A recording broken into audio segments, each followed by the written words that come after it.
Oi pessoal, tudo bem? Eu sou o professor Lucas e hoje a gente vai dar continuidade ao nosso capítulo 6, Por Dentro da Terra, tudo bem? Então hoje é uma continuação do capítulo 6. Terminando a aula, vocês já podem fazer a atividade lá no Classroom, que eu coloquei dessa segunda parte da aula, e vocês também já podem fazer os exercícios do capítulo 6, todos os exercícios do capítulo 6, e me entregam lá no Classroom. Também já tem um formulário lá para vocês anexarem as fotos da apostila do capítulo 6. Beleza? Então vamos começar então essa aula, capítulo 6, segunda parte. A gente vai recapitular então um pouco o que a gente já viu do capítulo 6. A gente viu, por exemplo, os tipos de placas tectônicas. A gente viu que existem placas convergentes, que são as que se chocam. A gente viu que tem placas divergentes, que são as que se afastam. E a gente viu que existem placas conservantes, que são as placas que se atritam, né, que estão em constante, sofrem constante atrito. Beleza? Hoje a gente vai ver as placas tectônicas como um todo. Né? Então, existem várias placas tectônicas ao redor do mundo. E a gente vai ver algumas delas, as principais placas. Deixa eu pôr aqui para o outro lado a minha câmera. Né? Então, a gente vai ter todas essas placas tectônicas aqui. Ó. A placa sul-americana, onde está o Brasil. A placa de Nazca, que são as duas principais aqui para a gente, porque elas vão formar os Andes aqui na costa do Chile. Né? A gente tem aqui a placa do Pacífico, a placa norte-americana, nos Estados Unidos e Canadá, a placa do Caribe, a placa de Cocos aqui, que também estão convergindo, aqui são duas placas convergentes, a placa africana, a placa euroasiática, que é o norte da Ásia, né, centro e norte da Ásia, a placa australiana, na Austrália, a placa arábica, aqui no Oriente Médio, a placa indiana, na Índia, e aqui, ó, perto do Japão, no Oceano Pacífico, a gente vai ter muitas placas tectônicas, a placa euroasiática, a placa australiana, a placa das Filipinas e a placa do Pacífico. Essa região aqui, ó, que tem um pontilhadinho vermelho, é uma região de muita magnitude, ou seja, de muito movimento tectônico, porque são 4 placas tectônicas em constante atrito, ali, divergentes, convergentes e se atritando.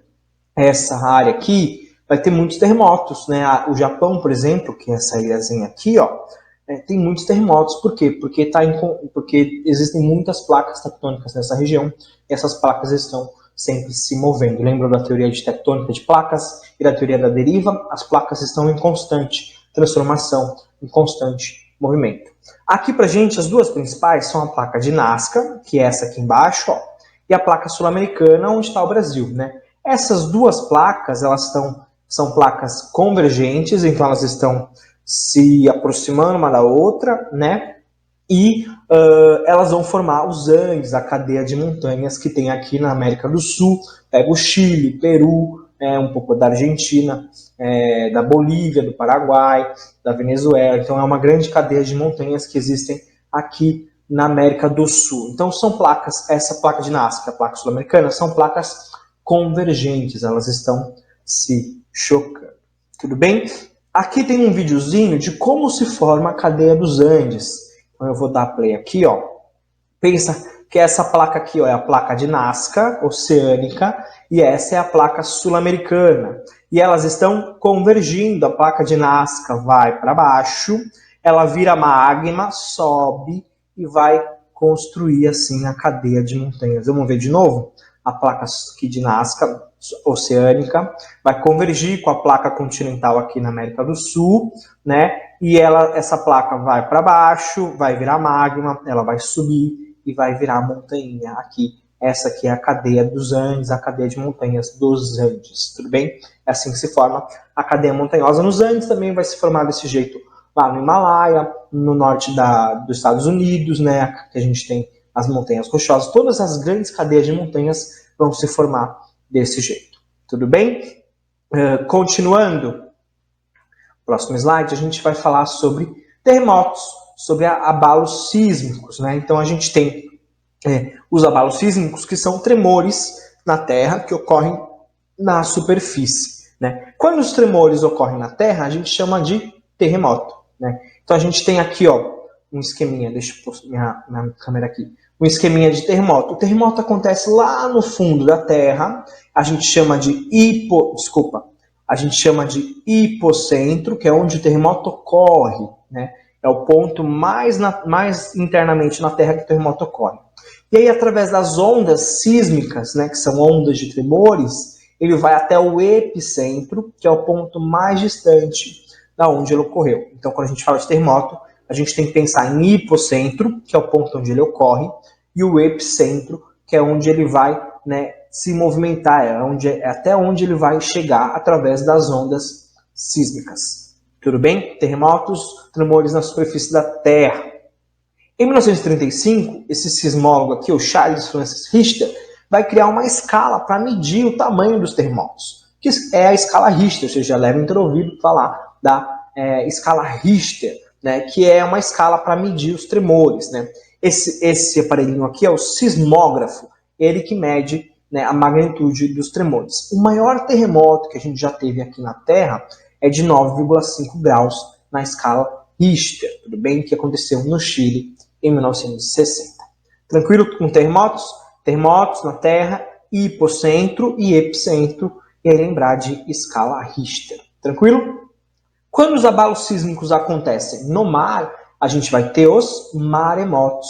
E aí os maremotos, eles vão formar o quê? Os tsunamis, que são aquelas ondas gigantes que podem chegar a 30 metros de altura. Então, como que funciona o maremoto?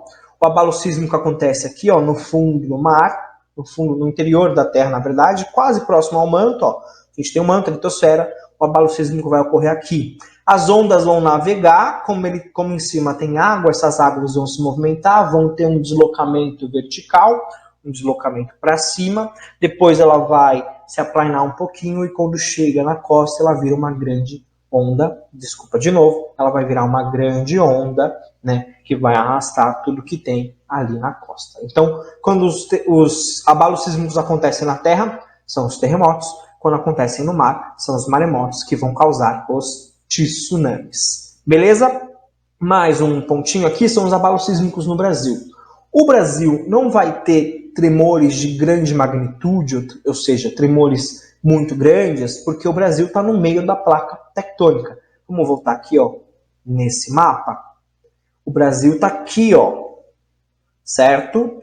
E os tremores acontecem, em sua maior parte, nos limites das placas. E o Brasil não está no limite da placa.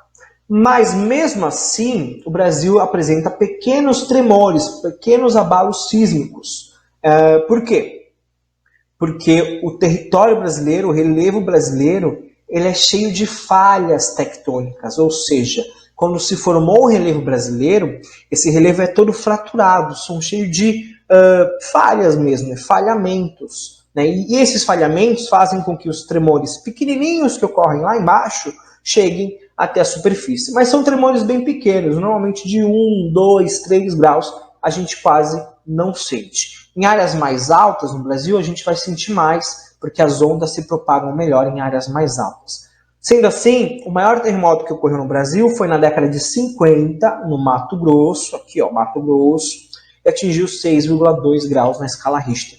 Mas hoje a gente tem tremores menores ainda, menores do que 6,2. Por que tem tremores no Brasil? Porque o território é muito fraturado, é cheio de falhas tectônicas. É um relevo pré-cambriano, é um relevo muito, muito, muito antigo.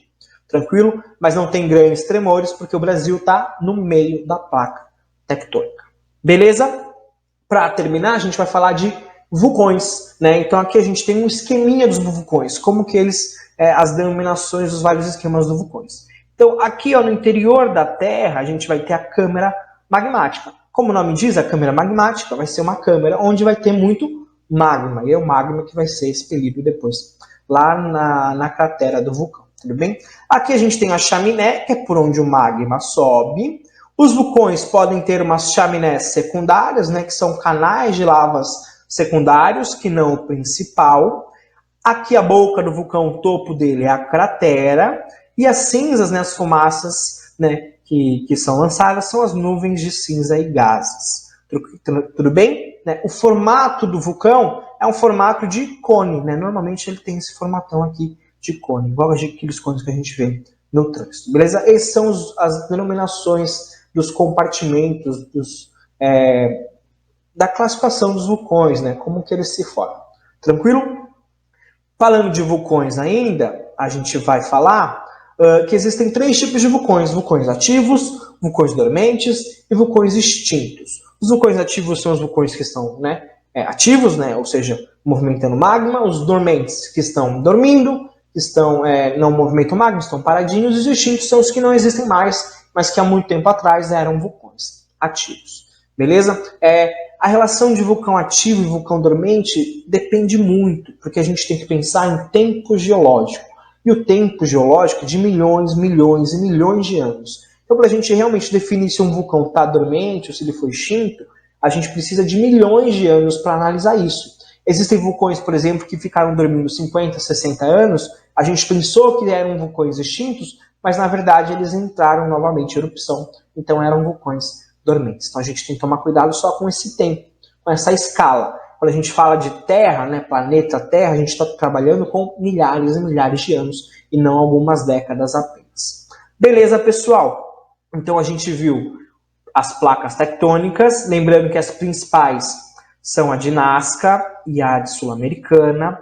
A gente viu também como se forma, né, as cadeias montanhosas. Então as placas convergem, uma vai para baixo, ela vai se transformar em magma, esse magma vai subir e vai ter um soerguimento, ou seja, esse relevo vai se levantar formando as cadeias montanhosas. Beleza? A gente também viu abalos sísmicos, e aí quando eles ocorrem na Terra são os terremotos. Os terremotos são caracterizados, né, eles têm essa classificação, na verdade eles têm essas características: o hipocentro, né, o ponto mais interior na Terra, e o epicentro, o ponto na superfície, e os terremotos se propagam pelas ondas. Esse aqui é o sismógrafo. A gente tem também, quando eles acontecem nos mares, são os maremotos, que vão formar os tsunamis. Abalos sísmicos no Brasil ocorrem porque o território é cheio de falhas, né? As características dos vulcões: câmara magmática, chaminé secundária, a cratera, a nuvem e o formato de cone. E aí as classificações de vulcões em ativos, dormentes e extintos. Beleza, pessoal? Então, as atividades que vocês têm que fazer: fazer a atividade 2, que eu coloquei já no Classroom, fazer os exercícios da apostila e me mandar pelo Classroom, tudo bem? Deixa eu só coisar aqui. E me mandar pelo Classroom. Anotar as dúvidas da aula, das atividades, porque quarta-feira, às 8h40, a gente tem aquela aula online pelo Google Meet para eu tirar as dúvidas da atividade e da aula de vocês. Beleza, pessoal? É isso. Façam as atividades, não esqueçam, anotem as dúvidas e a gente se vê quarta-feira. Tchau, tchau!